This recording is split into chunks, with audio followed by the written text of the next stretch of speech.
What's going on, guys? It's Dylan, and I am back again with my weekly pickups review. Now, today is New Comic Book Day. Uh, I tried to get this out as quick as I could, but it was a monster week.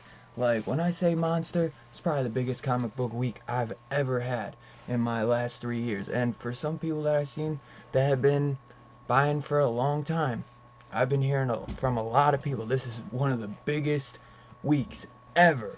Um, just to show you, yeah, that's a fat dookie stack, as Professor Bill would say. Like, dude. Um, and it honestly didn't help that I caught a horrible migraine, and it ended up going on for like a day and a half. And thankfully, I was able to, take a bunch of medicine, and it ended up helping. Literally, like I took medicine one day, went to sleep, woke up, and I still had the migraine, and it was just on the other side. And if you guys have caught any of my videos before and that have been late, them migraines put me out of commission. But oh, also, my shop ended up having a mix-up with one of the boxes, so I actually had to go back and pick up the few books that I was missing. I wasn't missing much, but they were like Justice League. I couldn't read that Year of the Villain Hell Arisen without, because I heard that it's a huge spoiler, or you know what I'm saying. So let's just get into this. And I always like to start with my pick of the week, and my pick of the week is Killer Smile, Joker, or Joker Killer Smile issue 2. Now, it might come to a surprise to you guys, man. The first issue didn't hook me in as much as I would have liked it to, but this second issue, holy shit, man. This shit blew my fucking socks back. And it's got like it's more based off of the psychiatrist. I think that maybe that's what he is. I'm pretty sure. Something like that. This guy that's trying to figure out the Joker. And, dude, oh man, it reminds me of kind of like Fight Club mashed with like the new Joaquin Phoenix Joker, but in its own way entirely. And man, dude, I am so down for issue 3, and I'm so glad. I mean, this was only 3 issues, so I was gonna probably stick with it no matter what, because I'm a huge Joker fan, just a huge Batman fan, period. But wow. If you guys were like me and you weren't feeling issue 1, it was a little slow paced. Sometimes I gotta read a book over again, because I read, as you see, I read so many books. Sometimes a book that is amazing, sometimes you're just not feeling it as much because you've read so much. But man, I highly recommend this. If you felt the same way and wasn't as hooked by the first issue, this will definitely change your mind. Yeah, like, oh my god. Jeff Lemire and Andre Sorrentino and what was it? Jordi Belair. They all did their thing. Like, the panels are absolutely beautiful. Um, DC killed it this week. Like, DC, man, you guys did your thing. You guys really had a great week. Um, Suicide Squad, issue 1, written by Tom Taylor. The Francesco Mattina variant, my shop didn't even have. Like I said, there was a bunch of mix-ups, so I ended up having to grab this. But I actually like this cover better. This issue, I don't think I've ever read a Suicide Squad book. I've just seen the movie. But I always heard that, the teams get taken out. And I mean, Tom Taylor said that half of this team would be gone. And, promises were kept. And it was it wasn't the best. I wouldn't say like it blew me back like the Joker issue did. But this was a great issue.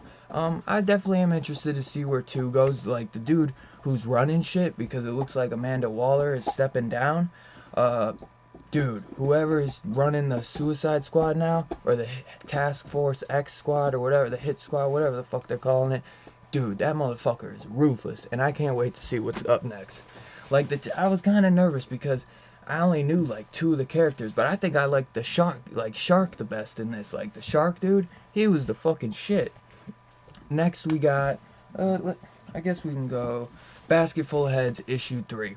Now, man, just another fantastic issue. Continues exactly where we left off. Like, I can just see this as a movie, man, or as a TV show. Like, Joe Hill, he is quickly, like, his father, Stephen King, always been one of my favorite writers as a kid. I used to read his novels when I was younger. Like, young. I'm a huge horror fan. huge. And I'm picking up every one of these Hill House books, no matter what, especially just to get the Sea Dogs. It's actually a funny little tie with Sea Dogs in the next issue I'm going to talk about. But if you've been enjoying this, we get a lot more. We get some more questions answered. Not a lot, but you start kind of figuring out what's going on. And there was one of my subscribers. I got to go back and shout him out. But he was on to something, man, about the boyfriend. He was, and the girl, like, she's noticing that the guy that got his head cut off, he slipped up a few times about his story on why they were in that house. So she's starting to catch on, and I really cannot wait to see what's to come. In a way, it is nothing at all like if you've ever seen Creepshow, the original movie, that goofy skit with his dad with the when the meteor lands and he turns into like a plant, the meteor shit or whatever. Dude, like, something about the comedy in that book, because most people would have thought this was like a big horror. It has a comedic feel to it, and just something about it just totally reminds me of, like, the comedic feel I felt in that skit of Creepshow. But that's just me. Like, it's obviously nothing like that. It's just that comedic feel. Next we got The Low Woods. Now, at first, like, the ending confused me. I'm not talking spoilers. I always try to stay away from spoilers. But if you want to get into spoilers, make sure you check out Gem Mint's spoiler show. I believe he's still doing it Saturday, but he was doing them Friday. But it looks like they'll be so look out Friday and Saturday, because we talk all spoilers on that show. I just made my first appearance last week, so we'll see if I'm on ever again, but that would be fucking fire, because, dude, Gem Mint, Rock and Robbie Billups, those are the dudes. Like, Bueller too, I've been watching them since I got into all this stuff, so it was just a blessing that I was so honored that they let me be on the show. Like, it was just so much fun. But the writing, Carmen Maria Machado did the writing. The writing was absolutely smooth and, like, really a easy read. Like, I really enjoyed the read. The ending confused me a bit. It's about these two women, and they wake up in a theater and they don't know what's going on, and the town seems like it has a history. It's like a small knit town, and it just seems like one of those stories where you got a small knit town and just something weird is going on. And I'm excited to see where this is gonna go.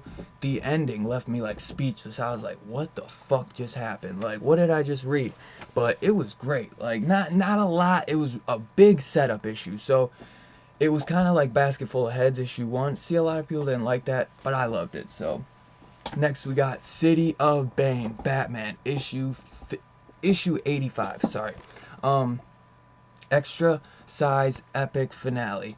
And if you enjoyed last issue, I think you would enjoy this. The thing is, I actually have really enjoyed the what Tom King has done with the relationship between Bat and Cat. I really have enjoyed it. Like, he's gotten a little cheesy with it, with the shit on the beach and stuff. But man, when they're, like, fighting crime together, wow, like, it makes me actually really want to check out the Batwoman and Cat story I know he has coming up soon. But it's like, dude, how much of that shit is gonna be filler? Because I can't do it again. Like, I just can't. And we get some teases for what's to come in Tinian's run, and dude, I'm so fucking pumped. I am so hyped, because Tinian, he's one of my favorite DC writers right now. Like, anything he touches, I really enjoy. Always. Like, I don't think I could say one book that he's writing now at the moment that I haven't liked. Something is Killing the Children might be one of my favorite indie titles at the moment, besides Middle West, which we'll be talking about soon. But dude, I thought it was a good finale, and I thought it wrapped up quite nicely, and it was quite lovely. Like, honestly, it's just a shame that we had to go through so much fucking filler. Like, Tom King can write a hell of a story. It just, did it really need 85 issues to get there? Like, oh man, I feel bad for people who read, like, 1 through 85. I could see why a lot of people dropped it. See, I hopped in on, like, issue 56, so I didn't have it nearly as bad as some of those people. Keeping Up with the Batman, Batman Last Night on Earth. Now this, oh man, this was actually one of my, besides Detective, I really enjoyed the first issue of this. Second issue kind of had me a little confused, but everything kind of, this is one I definitely want to go back and read all 3 issues, because there was a big delay on this 3rd issue, so I actually hope I can go back and maybe switch out for the B cover, because when I went, my shop didn't have the variants, because I guess they were in that box that got misplaced by the delivery guy. But man, the Omega Batman, wow, there's some things in this, man. It was really cool. And you know, this cover right here, it's not for nothing, you know.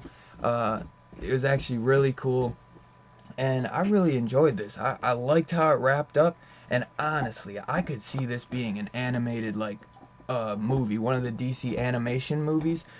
Wow, like it would, I'm sure it would have to be like a rated R one or one for adults, but dude, they could definitely do this. Like, this shit was badass, like the apocalyptic world. And there's just, man, like I said, I try not to get into any spoilers, but dude, there was some really cool things that went down in that. And I thought it wrapped up quite nicely. And I guess that's Zack Snyder and Greg Capullo's last Batman run, but we'll see what happens. Issue 9 of Shazam. Everybody should know that I have been loving Shazam. One of my favorite DC books that's being written. Jeff Johns is doing his thing on this shit, man. He really is, and I hear so many. I've been hearing a lot of great things about Doomsday Clock, and I'm got the trade for 1 and 6, and I'll be busting through that so that I can get to the other 6 issues. But dude, this brought me back to when like when I was a kid, man. Like if you see the cover, man, like there's some Alice in Wonderland, Wizard of Oz type shit going on in this story, and that's all I will say, because I'm gonna get too excited and start talking my ass off. But wow, this was a fun issue. The whole series has just been so fun.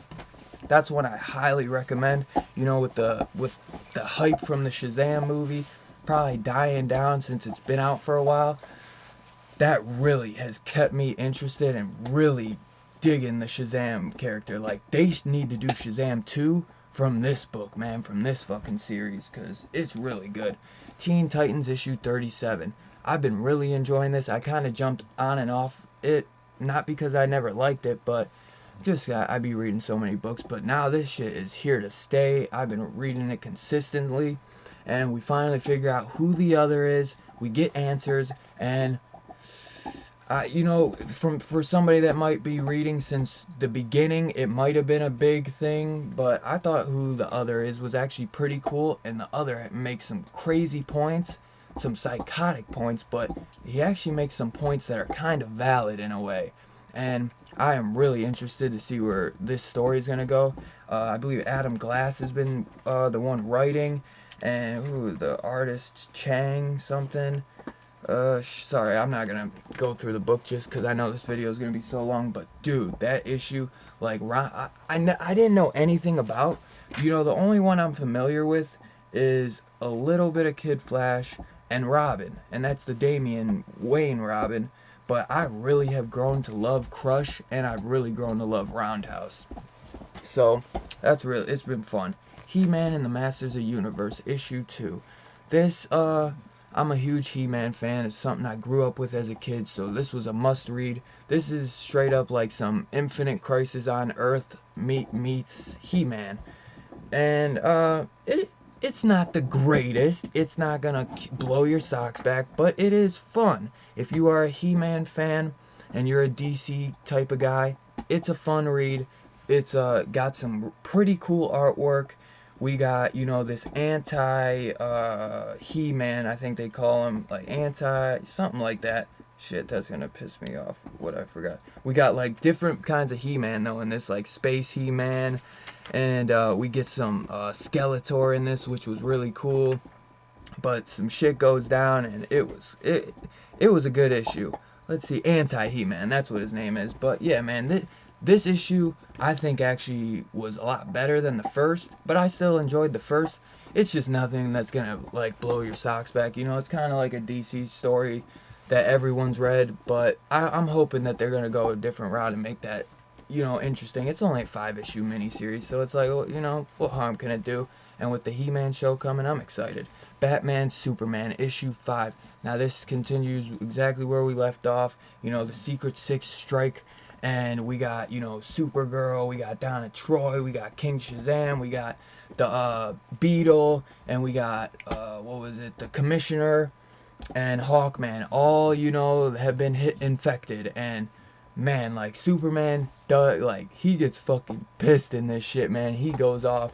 And dude, I can't wait. Like, the Batman Who Laughs, I'm sure like everyone would say he's probably the year, he's the villain of the year. He's been really cool, you know.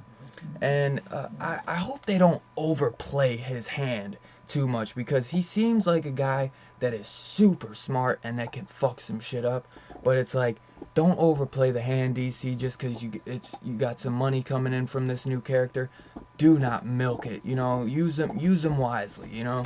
But other than that, the Batman Superman by Williamson has been fantastic. Next we got Aquaman 55. This was probably the weakest issue that I've read in the last couple, because the couple before that were kind of weak too. This one, I'm not so sure how long I'll be on this one. Much longer, but I probably might finish out the story arc, and depending where that story arc seems like the next one seems to go, I don't know if I'll be on this much longer. It's a shame, because I did really enjoy what Kelly Sue DeConnick started off going with on this, but it's just fizzled out for me. And, you know, I really enjoy the sea monster stuff. Like, it's a beautiful cover. But the Mecha Manta stuff is just really, really, like, kind of wore thin on me. And there was, like, literally, like, I'd never really cared for it from the start. There was the one issue where it was kind of like, you know, like, kind of like a Godzilla King of the Monsters type thing, where Mecha Manta and the big sea monster kind of face off. But it's like, it's just wore thin on me. Well, we'll see where it goes. You know, sometimes you got a bad issue and then you think like that, but then next issue is fire, and I'm like all over it. So we'll see what happens. But Justice League 38, I actually thought that this was the last issue, but it looks like 39 is going to be the last issue. And Vendetti might be the one taking over on issue 40, I believe. Don't quote me on that, please. But yeah, so I thought this was the last issue, but next, the Justice Doom War concludes in issue 39. Now, I highly recommend that if you pick this up, and if you picked You're the Villain, Hell Arisen, that you read this first. This was one of those books I was talking about in the beginning, because my shop didn't have this.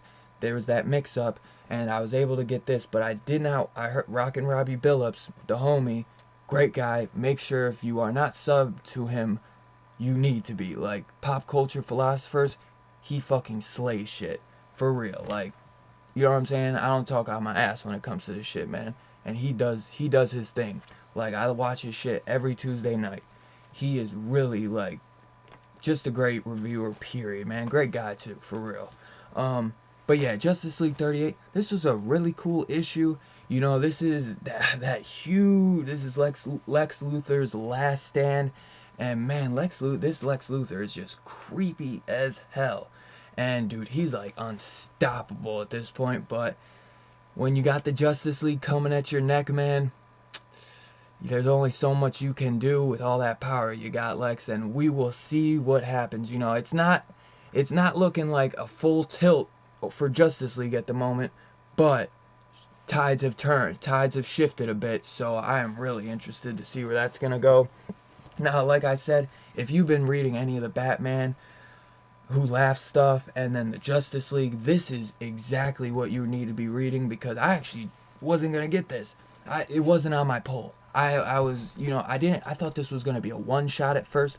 Figured out that it was a 4-issue mini, and James Tynion, as always, you know, I got to grab it if Tynion's on it. Dude, like, this is essential. This is essential if you are reading both of those stories. You know, we're merging and we're figuring out some shit that's been going on, and the Batman Who Laughs is still in the game, and he's down to fucking play. You know what I mean? Like, this shit was pretty cool. You know, it wasn't nothing like crazy, but there's some shit that goes down, and it was really fun, and I definitely am down for this. Like I said, it's essential to be reading this. It really is. Like, especially, like, if you were, I mean, I don't know how you couldn't be reading Batman Who Laughs, but if you're reading just Justice League, this might be your chance to maybe get into some of that Batman Who Laughs magic. So, Middle West issue 13. Now, this is one of my favorite indie titles, one of my, probably my favorite Image book that's been coming out this last year. You know, so like Something is Killing the Children's been fantastic, but we're only on issue 3. I would say that this is probably my favorite, besides Dead End Kids, this has been my favorite ongoing, because Dead End Kids was only 3 issues. Middle West, dude, this has been the best ongoing indie title of the fucking year. Scotty Young, I always hear about his artwork, you know, because he has that really, that specific style. But, dude, he's just been writing this book. Jorge Corona has been doing the artwork, and John Francis Balue, I'm sure I butchered that, sorry, but he's been doing the colors, I believe. Yes, and, dude, this book has just been such a joy. It is, you know, it pulls at your heartstrings, man, and it just has really been fun. Like, it's an adventure at times, and, you know, now, well, shoot, I think Caleb is, what, damn, well, that's gonna piss me off. Abel, Abel, man, he's going through it. Dog just got his head shaved. He's in like a damn camp where they're just making him work like he's a damn slave. Or, well, they basically are. They pretty much are. And look, they even shaved the girl's head. And man, like it's a farm. It's kind of like a gasoline farm or something, or ethyl farm is what they call it. And dude, like, some things happen at the end, and it looks like shit's about to go down. And you get a little backstory on, you know, we get 5 years ago, like when Abel's parents were actually together, when the mother was in part of the picture, and I don't believe we ever saw Abel's mother. So that was a real treat to kind of get to see, you know, Abel's life before all this crazy shit started happening, when he was just a normal kid. So I really, really enjoyed that. Now we're finally moving on to Marvel, and we got the Star Wars Rise of Kylo Ren issue 1. Now my biggest gripe with this was that this shit was fucking $4.99. It wasn't that big of a book. It was fairly a quick read, and a lot of stuff, you know, you kind of knew, like a little portion of this book I'd say you know, but other parts you kind of really could just piece together. But the biggest thing that I'm really excited for is to know, like, these Knights of Ren. Like, there's some really cool things that they can, you know, do with the Knights of Ren. And also, there was some stuff about Snoke in here. So they might answer some shit about Snoke in this, man. So, and like who he was. There's some things that they mention, and I won't speak on it now, but I recommend you buy this. If you were one of those types where you're like, man, we know nothing about Snoke and shit, I swear, they told you more in the back of this issue about Snoke, and it wasn't much at all. It wasn't much. Don't get too excited. But it was more in this damn issue about Snoke, and it was just a tiny bit, than there was in The Last Jedi, and I appreciated it, and I really hope that they touch on that more. I really, really do, because I want to know more about, like, Kylo Ren and, you know, why he went to Snoke. I mean, dude, that motherfucker creepy as hell, and you about to go to him? Like, crazy as hell, like, crazy. Next, let's get to, we got 5 X-Men titles out today. 5, baby. And let's start off with I always go in the order that it says in the back to go. And that starts with Marauders, issue 4. This was not an insane issue. Like, it wasn't just crazy action-packed, but this was a fantastic issue nonetheless. Like, this book has been consistently fantastic. The artwork is really cool and smooth and really clean, and the colors are great. We get a lot of banter between Kate Pryde and Bishop, like with her wanting, you know, Bishop to join her and be her red Bishop. He'll look so great in red. I agree with her, man. Like, dude, Bishop's a motherfucking G. Like, I love Bishop. One of my favorites. But, dude, there's some really cool things that happen in this book, you know, with, there's, like, this one chick trying to pull some politics on the X-Men, and Kate Pride pulls that shit around, does a whole 360 on their ass, and it was awesome, man. I loved that. Next we got Excalibur issue 4. All of these are issue 4s, by the way. The only book we didn't get was X-Men, and I'm sure that won't be delayed because it's Hickman, who knows.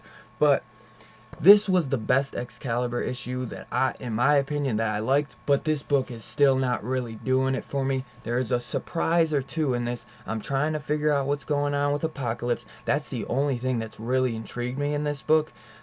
There's a surprise that happened that intrigued me, and then, you know, but the Apocalypse stuff, Apocalypse, or A as he wants to be called now, it's just not really doing it for me. You know, this is definitely the weakest Dawn of X book in my opinion. It like already probably would have been dropped. I'm glad I got issue 4 just because something somewhat big seems to happen, but we'll see. I doubt anything's gonna really happen with it. I'm sure it's gonna get fixed like that, but it was still a cool issue. I'm just not feeling any of the Betsy Braddock stuff. You know, the really only two I really seemed to like in this was Gambit and Rogue's been fucking asleep, you know, in her little coma or whatever, and Apocalypse. Those are the only ones I really been, because I'm trying to get a feel on what the hell is going on with Apocalypse. But it almost seems like he finally is just good, you know what I mean? But we'll see. New Mutants issue 4. Boom Boom. God damn, you're a fucking OG, and I love it. Like, I'm not big on, I don't know really much at all about Boom Boom, but I love her so much after this issue. I just really do. And I really have been, like, the first issue, I was on the fence and didn't think I was gonna like this. This is my first New Mutants book, guys. First New Mutants. I never read the Claremont shit, sadly. I will one day, I will for sure. But, man, like, Ed Brisson, he always brings my homie Glob in this, and Rockin' Robbie Billups, you know we Glob homies for life, man. Like, Glob is so cool. I'm so glad that he got a part in this book. Like, oh man, but you know, this is, I think the next issue Hickman might be picking up on, but I really have enjoyed what Brisson brought to these last two issues, and man, I hope to see more of Ed Brisson, like what he does, because I liked issue 2 of Hickman's shit, but man, I really like I really have been liking what Ed Brisson's doing with this. And, you know, it picks up exactly where we left off in issue 3, and we figure out what these people want and why they have come to, you know, kind of take the mutants as hostage, but we get some badass shit from Boom Boom, and it don't look like it's gonna go their way. Like, we'll see though, because man, this was just so much fun. Like, this is the funnest Dawn of X book in my opinion. Like, just pure joy and fun. Like, every time I read these issues, I just have a big smile on my face. Like, I really do. I really do. Another great Dawn of X title, like one of my favorites. Definitely top 3 is Marauders, X-Force, baby, and then New Mutants. I won't give it an order because they're just, all 3 of those are just so good. And this issue, you know, we get into more like this, with X-Force, you know, it seems they're like the CIA of mutants and Krakoa at this point. And there's just a lot of really cool stuff going on. You know, wow, did this end in a fucked up way? And dude, you need to be reading X-Force. This is one of the most essential Dawn of X books in my opinion. I'm gonna have to keep going because we're almost at 30 minutes. But Fallen Angels number 4. This is another one. This is it's weaning. It's better than Excalibur for sure, but the artwork is absolutely beautiful in this. It's just not really it's just not my cup of tea. I'm not that big of a Psylocke is pretty cool. X-23 I think is the one who I like the best out of this team. Like, I'm just not the biggest Psylocke guy. She is badass, you know what I mean? I just don't know about her much. And Cable, he's cool, young Cable, but it's just, this one's just not pulling me in as much. This one was a lot more action-packed. We get a lot of info on what's going on with Apoth. So, if you were wondering what's going on with Apoth, we get some answers in this. It still was a good issue. I did like it. It was a quick read though. This was really quick in my opinion. Next, we got the ending of Jason Aaron's Thor run. Sadly, we are here, guys. King Thor issue 4, and we got a big, thick issue. It's actually, I was surprised. I thought this was 5. It actually ended up being $5.99. But this beautiful cover. I actually thought I was gonna get that Jason Aaron one, but I actually guess I didn't order it in time. But no biggie. We get all the Asgard All-Stars, as it says down below in this. Wow, like, man, this book, it just really, I really liked it, man, and it ended perfectly. It really did. It doesn't really get you, it doesn't kind of lead into Donny Cates' run or anything. This is Jason Aaron's run, and he ended it his way. He wasn't worried about like where Donny Cates' thing was gonna go. I'm sure maybe he left something in there that we'll find out for issue 1. I don't know. But in my opinion, he didn't like end it and then like leave a little room to show what's to come. This is Jason Aaron's ending, and I'm not gonna say anything else. This was just a great issue. If you've been reading it, you should know, man, this shit is fire, man. And it's just sad to see Jason Aaron go. The man, you know, he writes a little memoir in the back and talks about how he wasn't really a big Thor fan growing up, but this, he really hopes that his 7 years and all his work, and he was just so thankful that he had the opportunity, and it really made him love Thor and just really made him grow to love the character. And that's really cool, you know, like he really did do a great job. I haven't read his entire run.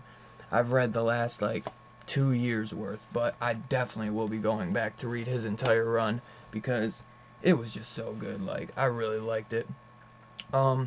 J.J. Abrams and his son Henry Abrams, Spider-Man issue 3. This was actually a pretty damn good issue. I really enjoyed the first. The second issue, we got a lot of stuff, a lot of Spider-Man shit that we always get in a lot of the stories, but this one was really cool. There's a lot of crazy shit. We get some old Tony Stark in this. Man, we get some, dude, you know, this is a different world, and some shit goes down. Cadaverous, man, this dude is savage as fuck. And, dude, we get a couple answers, but, dude, this artwork is fantastic. Sarah Pacelli, Dave Stewart, anything Dave Stewart colors, man, touches, man, is always going to be fire in my eyes, because he's just one of the best doing it. But yeah, man, that's Spider-Man issue 3. I really did enjoy, and it is a lot. Like, I honestly wasn't gonna touch that run. I thought it was gonna just be some trash, you know, just a cash grab. But I was slacking, man, and that run has been really fun, and I really like it. You know, it's an Elseworlds thing, so it's not tying into anything really, but it's still fun. It still is a hell of a lot of fun. Invaders issue 12. Now this is wrapping up the Dead in the Water story arc, and this is the end of the Invaders book by Chip Zdarsky. And you know, it ended fairly well. I did not really care for this Dead in the Water story arc as much as the first arc. You know, there was a couple issues in this that I did enjoy, but for the most, I wasn't that big of a fan of it. The first arc was absolutely amazing. But I like the cover. I thought it wrapped pretty good, but this was fairly a quick read in my opinion. There was some really good artwork in this, but yeah, it's nothing that's gonna really blow you away. But I really did like the first arc.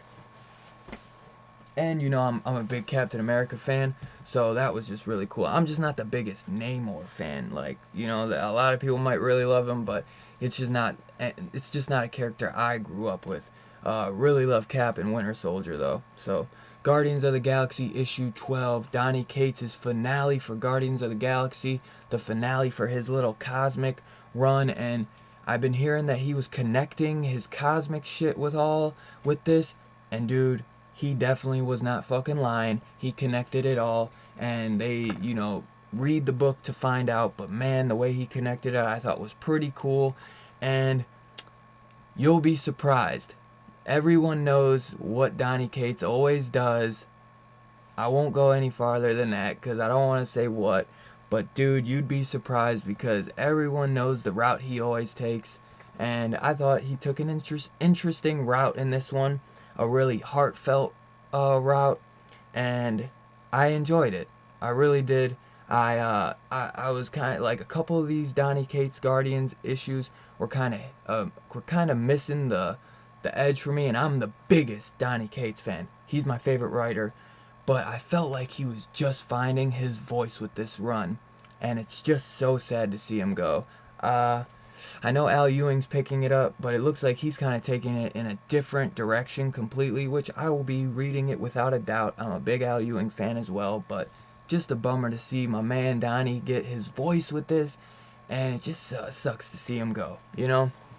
But we got a lot more coming from the homie, so it's whatever, because I can't wait to see what's to come from Donny Cates, man. He is the man. Amazing Spider-Man issue 36. Now, you'll notice that I did not get the Alpha Omega shit 2099 because I am done with it. I was done with it. I told Gem Mint I was done with it, and I meant it, man. The comic shop even tried to slip it in, and I was like, nah. He's like, it's the Omega one. And I was like, I'm good. Sorry. But I've been reading ASM, but sadly, like, this issue was cool. It was not horrible, but this, man, like, I really was enjoying, like, Nick Spencer's ASM run, like, in the beginning. It's just kind of like, after the Hunted stuff, it's just been kind of wearing thin on me, and it's just falling flat. It's just not, it's not what I, thought would be, and this 2099 run was just not what I expected. Like, nothing seemed to really connect or matter whatsoever. It wasn't a horrible book, but if you're a Doctor Doom fan, we get a lot of cool stuff with Doctor Doom. That's probably the best stuff in my opinion in this issue.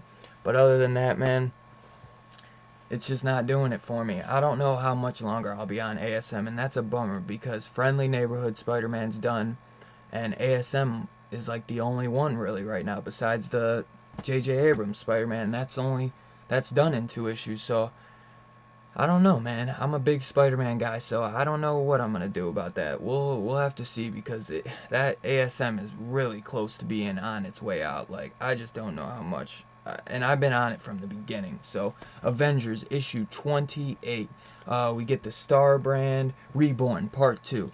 We get some really cool shit. If you're a Cap fan, we get a cool moment in this. You know, Thor, obviously he's been kind of infected, and he's like this, what do they call it? What does he call himself? The Brood of Thunder. That's what he's calling himself. And dude, there was some really cool stuff in this. Like, I actually really have been enjoying anything that like ties back to those like 1 million BC like Avengers team, which that Jason Aaron has been doing. Like, Jason Aaron's just been doing a really bang up job with this Avengers run, and I cannot wait to see where it goes. I mean, my man brought Blade into the Avengers. Like, I fucking love Jason Aaron. Like, Blade is one of my favorites, dude. And you brought Blade and made him a fucking full-fledged Avenger, dude. Yes. Yes, like, I am always going to be reading this as long as Jason Aaron's on it. Next. Well, actually, we're basically finishing up these 2 books, you know, Marvel, the History of Marvel universe. I only read the first issue. I have all of them. I have to read them. So I couldn't tell you much about this, but I know that a lot of people have really been liking it, and I plan to definitely sit down and read all 6 issues. But another one is Daredevil 15. You know, I have not been reading this. I just been picking it up, but I plan to sit down eventually and read the whole series. I just couldn't bring myself to let it go because I have been hearing so many good things, but for me it was kind of falling flat, and I just kind of stopped reading it. But I felt like it was falling flat because I was reading so much, and by the time I got to that, it was just, that one's a lot slower of a Daredevil book. But we'll see how much longer I keep picking it up, honestly. I'm kind of waiting for an arc to end, and then I probably will drop it. But my comic shop hit me with this free Bang issue 1 from Dark Horse. Didn't get a chance to read it, just a free preview, but thought I'd let you guys know in case your shop has them and you want to snag one. And then we'll end this with some True Believers that I picked up. And I got this is a Conan one from a couple weeks ago that I wasn't able to get because the shop forgot to order them or something. So I'm really excited to check this one out. I know it's an adaptation from a Robert E. Howard, you know, the creator of Conan, so I'm excited to check that out. We got True Believers, Annihilation, Odin Power. I believe this is a Walter Simonson issue, so I hear so many amazing, yep, Walter Simonson. Why, like, I hear so many fantastic things about that, so this was a must-have. I didn't go, there was 2 of them I ended up passing on, but I got all of them otherwise. The Annihilation Super Skrull, this was actually an old Thor book.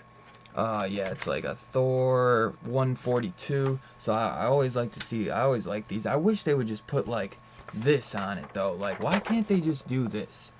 I don't understand. They need to just do that. Like, dude, throw True Believers. You can still throw the True Believers on it, can't you? Like, you still can throw it on there or something. Like, but give me this. I want this cover.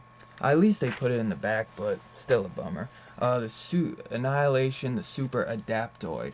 Now I'm a sucker for any old Captain America stuff, so I had to snag it. It looks like this is a 2-book, 2 books in one. So, dude, for $1, 2 books in one, you can't beat it. And then we got $1 Comics, Jeff Johns, Flash, and that wraps up this week in comics, guys. Dude, it's definitely the biggest week ever. I mean, 41 minutes we're going on. Let's wrap that up. Let me know in the comments down below what you guys picked up, if there was anything I missed. You know, I'm sure there was a few things, but there was just so much, man.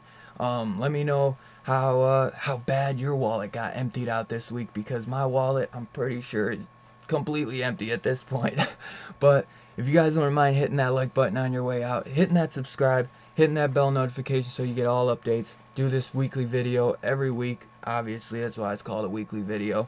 And I do live streams, and I do a lot more, so I'm still new, but I got a lot of shit coming, always. So be on the lookout for spoiler reviews on some of these single issues, and I'll catch you on the next one, guys. Peace out.